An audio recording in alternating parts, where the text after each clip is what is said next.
విపరీతంగా బడా దళారులు అందరూ కుమ్మక్కై కేవలము ఎకరా 2 ఎకరాల ఉన్న రైతులు కూడా ఇవాళ ఆ ఎకరా 2 ఎకరాలు అమ్ముకునే దుస్థితి ఎందుకు వచ్చిందంటే ఈ ఆర్గనైజర్లు మోసం చేయడం వల్లనే. విత్తనాలు పాస్ అయినా ఫెయిల్ అయినట్టు చెప్తున్నారు, ఫెయిల్ అయిన విత్తనాలను కూడా బయటికి పెట్టడం లేదు.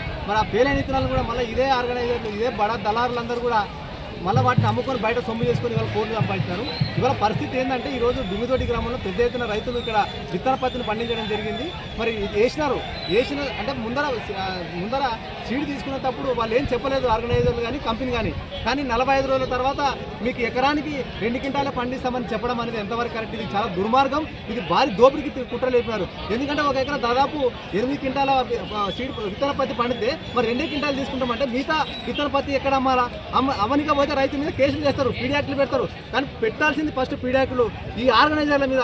నడిగడ్డ ప్రాంతంలో ఎంతమంది ఆర్గనైజర్లు ఉన్నారో వాళ్ళందరి మీద పీడియాక్లు పెట్టి వాళ్ళని జైల్లో వేస్తే తప్ప ఈ సీడ్ పత్తి రైతులకు లాభాలు జరగవు. మరి ఇటు 40 ఏళ్ళ నుంచి కూడా ఈ ప్రాంతంలో దాదాపు ప్రతి సంవత్సరానికి 1500 కోట్ల ఇక్కడ ట్రాన్సాక్షన్ జరుగుతుంది. అంటే తెలంగాణ ప్రాంతంలో పెద్ద ఎత్తున నడిగడ్డ ప్రాంతంలోనే ఈ విత్తన పత్తిని సాగు చేస్తున్నారు. మరి ఈ విత్తన పత్తి సాగు చేసినప్పుడు రైతులకు ప్యాకెట్ మీద కూడా ధర పెంచాలి, ప్యాకెట్ల మీద ధర పెంచారు. మరి అదేవిధంగా రైతు వాస్తవానికి చట్టం ప్రకారం మొన్న రైతు కమిషన్ వచ్చినప్పుడు మరి ఆయన కమిషన్ కోదండరెడ్డి గారు కూడా ఏం చెప్పారంటే విత్తన పత్తి రైతుకు డైరెక్ట్ కంపెనీకి అటాచ్మెంట్ ఉండాలన్నారు. వీళ్ళు మధ్యవర్తులు, వీళ్ళు దళారులు, వీళ్ళు బ్రోకర్లు అని చెప్పడం ఆయన చెప్పినాడు. కానీ ఇది కలెక్టర్ గారు కూడా చేయాలి. అక్కడ లెడ్జర్ బుక్ కూడా పెట్టాలని చెప్పింది కలెక్టర్. లెడ్జర్ బుక్ అంటే ఎంత రైతుకి ఎంత ఇస్తున్నాడు, ప్రతి ఎకరానికి డబ్బు ఎంత ఇస్తున్నాడు, అంటే అప్పు ఎంత ఇస్తున్నాడు, మరి అవన్నీ చెప్పాలని కూడా కమిషన్ చైర్మన్ గారు చెప్తే అవన్నీ ఏమీ లెక్కలేవు.